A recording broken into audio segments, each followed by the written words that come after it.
Halo co-friends, jika kita menemukan soal seperti ini, maka kita harus paham terlebih dahulu. Di sini merupakan soal tentang konsep mol. Nah, di sini persamaan kimianya yaitu H2SO4 aqueous ditambah 2NaOH, itu menjadi Na2SO4 ditambah 2H2O liquid.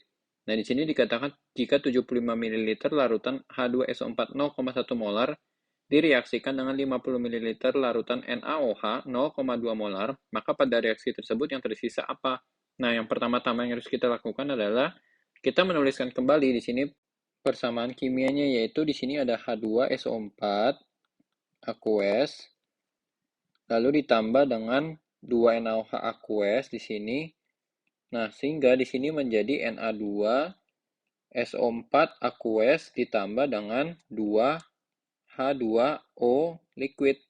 Nah, di sini dikatakan 75 ml larutan H2SO4 0,1 molar direaksikan dengan 50 ml larutan NaOH 0,2 molar. Nah, di sini terlebih dahulu kita mencari molnya terlebih dahulu, yaitu di sini mol dari H2SO4 dengan rumus yaitu molaritas dikali volume. Nah, molaritasnya 0,1 molar dikali volumenya yaitu 75 ml, sehingga hasilnya 7,5 milimol. Lalu mol dari NaOH yaitu molaritas dikali volume yaitu 0,2 molar dikali dengan 50 ml sama dengan di sini 10 milimol. Nah, lalu kita buat mula-mula bereaksi sisa. Jadi di sini mula-mula ada 7,5 milimol H2SO4 dan 10 milimol NaOH dan belum terbentuk Na2SO4 dan 2H2O. Nah, bagaimana kita mencari yang bereaksi? Nah, kita harus mengenal ada istilah reaksi pembatas atau PP di sini. Jadi di dalam suatu reaksi kimia, perbandingan mol zat-zat bereaksi yang ditambahkan itu tidak selalu sama dengan perbandingan koefisien reaksinya. Hal ini menyebabkan ada zat bereaksi yang habis bereaksi terlebih dahulu.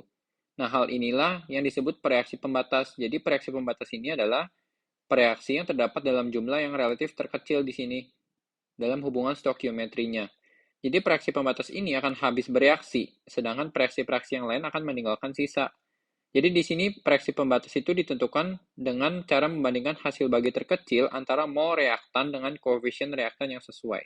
Jadi di sini kita mencari H2SO4, kita coba cek, yaitu molnya 7,5 dibagi 1, hasilnya tetap 7,5 milimol.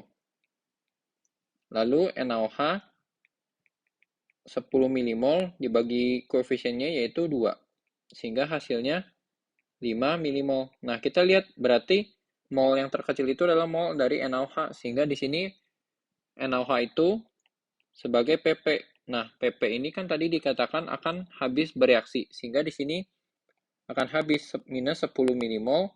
Nah, mol H2SO4-nya berapa? Berarti setengah dari 10. Karena koefisiennya 1, berarti 1 dibagi 2 dikali 10, yaitu menjadi 5 milimol di sini. Maka di sini akan terbentuk juga 5 milimol Na2SO4 dan 10 milimol H2O. Sehingga di sini akan terbentuk 10 milimol H2O, lalu terbentuk 5 milimol Na2SO4, lalu NaOH-nya habis dan tersisa 2,5 milimol H2SO4.